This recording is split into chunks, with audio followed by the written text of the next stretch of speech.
اصل میں عبد ہے اور رسول ہے. جب اللہ نے رسول کو سب سے اعلیٰ مقام دیا تو کسی نبی کو نہیں دیا, کسی نبی کو نہیں دیا. نبوت سب کو نہیں تھی, رسالت بھی نہیں تھی. جو سب سے بڑا مقام دیا وہ کیا تھا؟ معراج. کسی نبی کو اللہ نے عرش پہ نہیں بلایا ہمارے نبی کے علاوہ. اور جب ہمارے نبی کو عرش پہ بلایا تو پھر اس نے کہہ کے بلایا سبحان الذی اسری بعبدہ.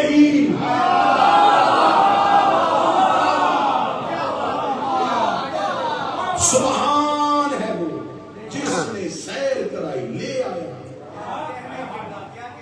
اپنے عبد کو. اس کا مطلب معراج رسالت تو نہیں ہوئی,